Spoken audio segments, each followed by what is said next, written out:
Arsenal 3, Monaco 0. And, easy game, I guess. But I guess that's not the full story, because obviously we should be leaving the ground feeling happy. And, Champions League, it's never easy to win. Teams always struggle because you come up against good opposition. But even though we kept a clean sheet, even though we scored 3 goals, even though we're second or third in the overall Champions League table, my focus today is on how awful our finishing was. And it shouldn't be. I find it frustrating that I'm coming away from a game that there's so many positives about. We created so many chances. We, never really looked threatened. I don't recall them really testing David Raya having to even do anything much. But I'm coming away from the game frustrated. And that's just because of our finishing. And it's starting to worry me a little bit because, we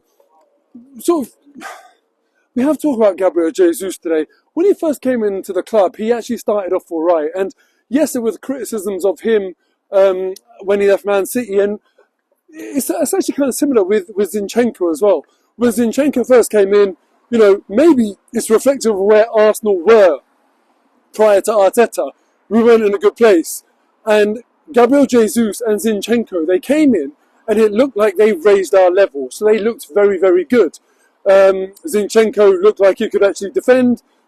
Gabriel Jesus looked like he could finish. I remember scoring some nice goals. But now I look at both of them and I call it the Aaron Ramsdale treatment. I feel like they both need the Aaron Ramsdale treatment. Look how ruthless Mikel Arteta was with Ramsdale when all of us were actually quite happy with Ramsdale. And David Raya undoubtedly has come in and he's done very well. He's been really, really good this season, pulled off some really, really good saves. Distribution was very poor today. Overall, it's quite good. Not that he's world class, not that he's an elite shot stopper or elite even with the ball at his feet, for example, but he's very, very solid and, never makes a mistake. That's what I really like about David Raya. But anyway, I'm getting sidetracked. The point here is the Aaron Ramsdale treatment that I was talking about was just ruthlessness. We can get someone better. It doesn't matter if they're sort of twice as good as you or even just sort of marginally better. But if you're not quite cutting it, then obviously Arteta felt like Ramsdale wasn't, and we can do better. That's what we're going to go and do. So on that logic, and with that sort of track record that Mikel Arteta has shown in terms of ruthlessness, how can we make a case for Gabriel Jesus staying, and having that number 9 shirt on his back for Arsenal Football Club? The experiment, as far as I'm concerned, it's over. We know. There's always been a question mark over Gabriel Jesus in terms of, look, can he really be that clinical guy? Can he really be like the best striker at the club? And can you rely on him in the key moments? And the answer is no. The thing is I don't sort of doubt that he's a better footballer than Kai Havertz. If you invite either one of those two to come and play five-a-side with you and your mates, Gabriel Jesus will blow your mind. His touch, his technique, absolutely impeccable. Like, he's so good on the ball. Works really, really hard, looks like a great footballer, but he doesn't have that knack, and he doesn't have that ability to finish, 2 chances today. And the funny thing is, right, he put them both on target. And then there's loads of other players that had chances equally as simple and didn't even manage to put them on target. It almost makes you think that sometimes, when a player puts them wide, you say, oh, you have to at least put it on target. Gabriel Jesus might say, well, I did that. Difference is, you're the number 9.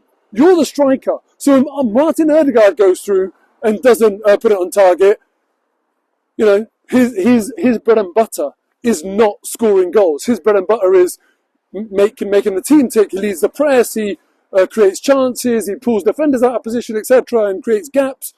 Martinelli, he missed 2 really simple chances as well, both of them off target. And I just kind of feel like it's not that I'm forgiving that I'm absolutely going to talk about them and the fact that they needed to do a lot better as well. But Gabriel Jesus, let me know in the comments below. Am I being too harsh on him, or do you agree with me? It's time to move him on. And I really like him as a player. I really, really do. He works so hard. But, working hard is, in my view, a must-have anyway. If you're working really, really hard and not doing the core role that you're in the team to do, that's not good enough. So working hard is one of those things that you say about people, about footballers, when you can't really give them the compliment that you want to. It's like the lazy fullback when you're trying to be nice to one of the players in your team. And that's what I'm saying about Gabriel Jesus. So let me know if you disagree in the comments below. For me, he needs to be moved on. The other chance is that I look at this, man. Gabriel Jesus should have had 2. Ødegaard should have had 1. Martinelli should have had 2. That was 5 chances all in the first half. We should have won by a silly margin today. And it's only Bukayo Saka. It seems like it's only Saka that has got that clinical cutting edge in this team. And if it wasn't for him, honestly, he's the one I always look for. And I don't even want to say it because I don't want to tempt fate. I don't want to jinx it in a way. But all I'm going to say is I hope he stays fit for the rest of the season and doesn't miss a single goddamn game. Because if it isn't for him, 2 goals and an assist today, he's just, and I know one of them, like he could barely miss because it was a keeper's mistake. But saying he could barely miss, that's what I thought about Ødegaard. That's what I thought about Martinelli twice. That's what I thought about Jesus twice. But Bukayo Saka he knows how to do it.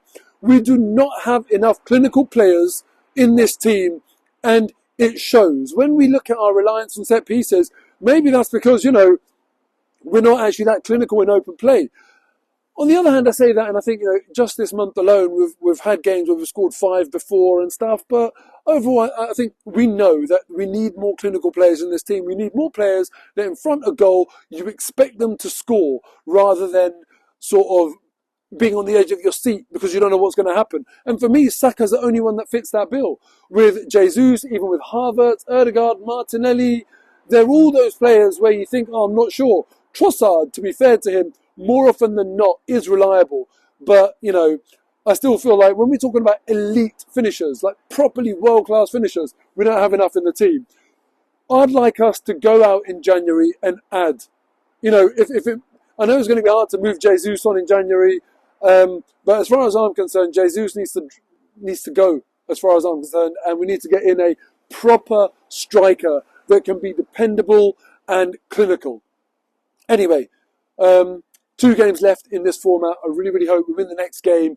And depending on other results and who's playing who in the final round of fixtures in match day 8 of the Champions League new format, I'm just hoping we can rest players. We've got Man City, the game that follows. And given that they lost today against Juve, they are going to desperately need to get points out of both games. In a way, actually, it might even be more simple for them because they might find themselves in a position where they're definitely going to get in that playoff round. They might be safe from the bottom 8, definitely out of reach of the top 8. So they might almost be able to rest players in a strange way. But all we can do is make sure that we go and win. And then away to Girona, I really hope we can rest some players.